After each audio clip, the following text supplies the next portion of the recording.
Hello everyone, welcome to our YouTube channel keep it simple. आज के video में हम बात करेंगे पीवीआर और आइनॉक्स लेजर की, जो कि पेंडेमिक से बहुत ज्यादा प्रभावित होने के बावजूद लगातार एक्सपेंशन कर रहे हैं।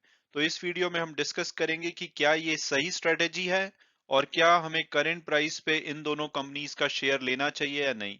और आगे बढ़ने से पहले अगर आपने अभी तक चैनल को सब्सक्राइब नहीं किया है तो प्लीज सब्सक्राइब करके हमें मोटिवेट कीजिए। तो सबसे पहले अगर लेटेस्ट डेवलपमेंट की बात की जाए, तो आप अगर सोचेंगे कि भाई कोविड 19 आने के बाद कौन सी इंडस्ट्री सबसे ज्यादा प्रभावित हुई है, तो शायद आपके दिमाग में एक नाम जरूर आएगा कि थिएटर बिजनेस यानी कि फिल्म एग्जीबिशन का जो बिजनेस है वो बहुत ज्यादा प्रभावित हुआ है। लेकिन उसके बावजूद देखा जा रहा है कि जो मल्टीप्लेक्स चेन्स हैं पीवीआर और आइनॉक्स लेजर, वो लगातार एक्सपेंशन कर रहे हैं। और उसके पीछे का कारण ये है कि जब भी थोड़ी सी भी रेस्ट्रिक्शंस में कमी देखी जाती है या चीजें नॉर्मल होने लगती हैं, तो इनके बिजनेस में फास्ट रिकवरी देखी जा रही है। इसके अलावा जो इनके कस्टमर्स हैं, वो अभी भी बड़ी स्क्रीन पे फिल्म का मजा लेना चाहते हैं। और ओवरऑल जो इंडस्ट्री का लॉन्ग टर्म ग्रोथ प्रोस्पेक्ट है वो काफी अच्छा लगता है। तो इसके चलते पहले 3 क्वार्टर में यानी कि अप्रैल से दिसंबर 2021 के बीच में पीवीआर सिनेमाज ने 18 नई स्क्रीन ऐड की हैं। और अब इनकी जो टोटल नंबर ऑफ स्क्रीन्स हैं वो 860 हो चुकी है। और इनकी जो नंबर ऑफ सीट्स हैं वो 1,82,000 से ज्यादा हो चुकी है। इंडिया और श्रीलंका में इनके बिजनेसेस हैं। और जो ये नए एडिशन किए गए हैं 18 स्क्रीन के, इसमें पीवीआर की जो फ्लैगशिप 7 स्क्रीन मल्टीप्लेक्स सिनेमा है वो भी इंक्लूडेड है। इसके अलावा इनका पहला ड्राइव इन रूफटॉप थिएटर जो कि इन्होंने Jio World Drive Mall BKC Mumbai यानी कि बांद्रा कुर्ला कॉम्प्लेक्स मुंबई में जो है, जो कि इन्होंने रिलायंस रिटेल के साथ पार्टनरशिप में बनाया है, वो भी इंक्लूडेड है। और जो अजय बिजली हैं जो कि चेयरमैन और मैनेजिंग डायरेक्टर हैं पीवीआर के, इन्होंने जब Q3 की अर्निंग कॉल करी थी, तो उसमें उन्होंने बोला कि ये काफी बुलिश है लॉन्ग टर्म प्रोस्पेक्ट्स को लेकर के इस इंडस्ट्री के। और वो चाहते हैं कि वो लगातार इन्वेस्ट करते रहें और नए नए तरीके ढूंढते रहें, ताकि जिससे कि इनके ऑडियंस का जो एक्सपीरियंस है वो इम्प्रूव होता रहे। इसके अलावा उन्होंने कहा कि जो दिसंबर 2021 वाला जो क्वार्टर था, वो मार्च 2020 में जबकि पहली बार पेंडेमिक भारत में आया था, उसके बाद का पहला ऐसा क्वार्टर है जो कि बेस्ट रहा है इनका। और इसके अलावा अगर बात की जाए आइनॉक्स लेजर की, जो कि सेकंड लार्जेस्ट मूवी एग्जीबिटर हैं पीवीआर के बाद, वो तो और भी एग्रेसिव दिख रहे हैं। उनकी 626 स्क्रीन थी और 1,44,467 सीट्स थी, जबकि पेंडेमिक पहली बार भारत में आया था मार्च 2020 में। उनकी अब जो स्क्रीन है दिसंबर 2021 में 667 हो चुकी हैं और उनकी ओवरऑल जो सीट्स हैं वो 1,50,621 हो चुकी हैं। आइनॉक्स लेजर ने इस साल यानी कि जो फाइनेंशियल ईयर 2022 है जो मार्च में एंड होगा, उसमें 41 नई स्क्रीन के एडिशन प्लान किए थे, जिसमें से कि ऑलरेडी ये 24 स्क्रीन्स को ओपन कर चुके हैं। और बाकी की जो 17 स्क्रीन्स हैं, जो कि 3,577 सीट्स होंगी जिसमें, वो मार्च से पहले ये कंप्लीट कर लेंगे। और अगर 2022 फाइनेंशियल ईयर के बाद की बात की जाए, तो आइनॉक्स लेजर का कहना है कि वो लगभग 135 नई प्रॉपर्टीज में इन्वेस्ट करने वाले हैं, जिसमें कि 935 स्क्रीन और 1,73,000 सीट्स होंगी। तो जब ये सब कुछ इंप्लीमेंट हो जाएगा, तो इनकी 297 प्रॉपर्टीज होंगी, 1,619 स्क्रीन्स होंगी और 3,27,000 सीट्स हो जाएंगी। ये इनके सीईओ जो आलोक टंडन जी हैं, उन्होंने अपनी अर्निंग कॉल्स में बताया था।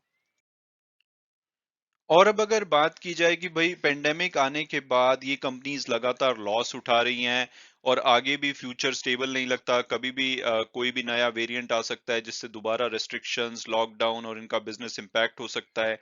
साथ साथ में इस बीच में ओटीटी प्लेटफॉर्म ने वो काफी पॉपुलर हो रहे हैं, काफी सारी मूवीज वहां पे रिलीज हो रही हैं। तो ऐसे में क्या इन कंपनीज का एक्सपैंड करना राइट डिसीजन है? तो उसके लिए अगर हम कंपेयर करें, तो जब पेंडेमिक नहीं आया था यानी कि नॉर्मल सिचुएशन थी, तो भारत में लगभग 2000 फिल्में रिलीज होती थी हर साल में। तो उसके हिसाब से अगर हम नंबर ऑफ स्क्रीन्स की बात करें, तो भारत में पर मिलियन यानी कि 10 लाख की पॉपुलेशन पे सिर्फ 8 से 8.5 स्क्रीन्स हैं। और वहीं अगर इसको कंपेयर करें हम चाइना और यूएस से, तो चाइना में पर मिलियन 37 स्क्रीन्स हैं और अमेरिका में तो 124 स्क्रीन्स है। तो उस हिसाब से देखा जाए तो भारत में अभी नंबर ऑफ स्क्रीन्स काफी कम है। और जितना कि मूवीज को पसंद किया जाता है, यहाँ की मार्केट बड़ी है, तो डेफिनेटली यहाँ पे स्कोप है कि ये स्क्रीन्स बढ़ाई जा सकती हैं। इसके अलावा जब पैंडेमिक की सिचुएशन काफी खराब हो रही थी, जो सिंगल स्क्रीन ऑपरेटर हैं उनके लिए अब सरवाइव करना बड़ा मुश्किल हो रहा था, तो माना जा रहा है कि लगभग 1000 से 1500 सिंगल स्क्रीन ऑपरेटर ने अपने बिजनेसेस को इस बीच में बंद कर लिया है। तो ये भी अपॉर्चुनिटी देता है मल्टीप्लेक्स ऑपरेटर को कि वो अपने एक्सपेंशन से जो कि सिंगल स्क्रीन ऑपरेटर का बिजनेस लूज हुआ है उसको भी ग्रैब कर सकते हैं। तो इसी वजह से जो रिकवरी ट्रेंड में एनकरेजिंग साइन देखे जा रहे हैं और लोग वापस सिनेमा में जाके मल्टीप्लेक्स थिएटर में जाके बड़ी स्क्रीन पे मूवी देखना चाहते हैं अगर उनको हाई क्वालिटी कंटेंट मिले, तो इसके चलते मल्टीप्लेक्स ऑपरेटर ने अपने जो एक्सपेंशन प्लान है उसको रिवाइव किया है और जो कि उन्होंने होल्ड कर दिया था पैंडेमिक आने के बाद, वो देखा जा रहा है कि दोबारा से वो बहुत तेजी से एक्सपेंशन कर रहे हैं। और अब अगर बात की जाए कि भाई जो ओटीटी प्लेटफॉर्म है वहां पे बहुत सारी मूवीज रिलीज हो रही हैं, तो क्या जब चीजें इवन नॉर्मल हो जाएंगी तो लोग जाके मूवी देखना चाहेंगे? तो उसके लिए जो एक्सपर्ट हैं वो कह रहे हैं कि मल्टीप्लेक्स इंडस्ट्री का जो फ्यूचर है वो काफी पॉजिटिव है उसको लेकर के, क्योंकि जो ओटीटी प्लेयर्स हैं उनको जो डिजिटल मूवी के राइट्स हैं उसको एक्वायर करने के लिए बहुत बड़ा स्पेंड करना पड़ता है। तो प्रैक्टिकली उनके लिए रिटर्न ऑन इन्वेस्टमेंट लगभग ना के बराबर होता है, तो उनके लिए सस्टेन करना बहुत ही मुश्किल होगा। उसके अलावा अगर हम out of the home entertainment की बात करें इंडिया में, तो भारत में बहुत ही कम ऑप्शंस हैं जिसमें कि लोग, अगर चीजें कल को नॉर्मल होती हैं तो अगर लोग घर से बाहर जाके फैमिली के साथ टाइम बिताना चाहते हैं, तो सिनेमा एक बहुत ही अच्छा जरिया है उसका। अगर उनको हाई क्वालिटी कंटेंट मिले और मल्टीप्लेक्स थिएटर वो प्रोवाइड करते हैं, तो एक्सपर्ट का मानना है कि ओटीटी आने के बाद, पेंडेमिक होने के बाद बावजूद भी अगर ये एक्सपेंड कर रहे हैं तो डेफिनेटली उसका स्कोप दिखता है और फ्यूचर प्रोस्पेक्ट्स है, तो इनका डिसीजन बहुत ज्यादा गलत नहीं लगता है। हालांकि आने वाला फ्यूचर ही बताएगा कि ये डिसीजन सही ठहरता है या गलत। और अब अगर बात की जाए कि क्या करंट प्राइस पे हमें पीवीआर या आइनॉक्स का शेयर लेना चाहिए या नहीं, तो सबसे पहले अगर हम इनकी पास्ट परफॉर्मेंस देखें, तो पीवीआर ने पिछले एक साल में सिर्फ 4% की रिटर्न दी है और वहीं आइनॉक्स ने फिर भी 25% की रिटर्न दी है, यानी कि आइनॉक्स ने बेटर परफॉर्म किया है। हालांकि पिछले एक महीने से दोनों ही कंपनीज के शेयर ने काफी अच्छा परफॉर्म किया है। पीवीआर का शेयर 15% भागा है और आइनॉक्स का शेयर लगभग 11% से ज्यादा भागा है।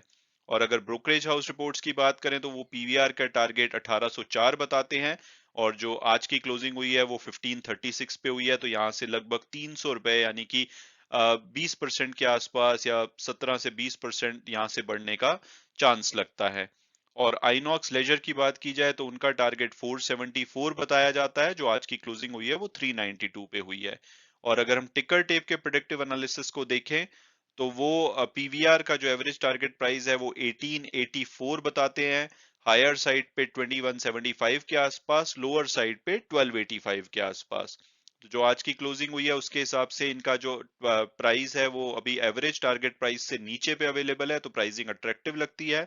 और वहीं आइनॉक्स लेजर की बात की जाए तो उसका जो प्रोडक्टिव एनालिसिस के हिसाब से एवरेज प्राइस आता है वो 519 आता है, हायर साइड पे 606 और लोअर साइड पे 415 के आसपास।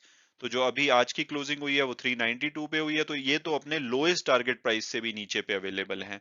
और अगर इनके फंडामेंटल्स को देखें तो दोनों ही स्मॉल कैप कंपनी है। पीवीआर लगभग 9300 करोड़ रुपए का मार्केट कैपिटलाइजेशन है और आइनॉक्स लेजर का लगभग 4800 करोड़ का।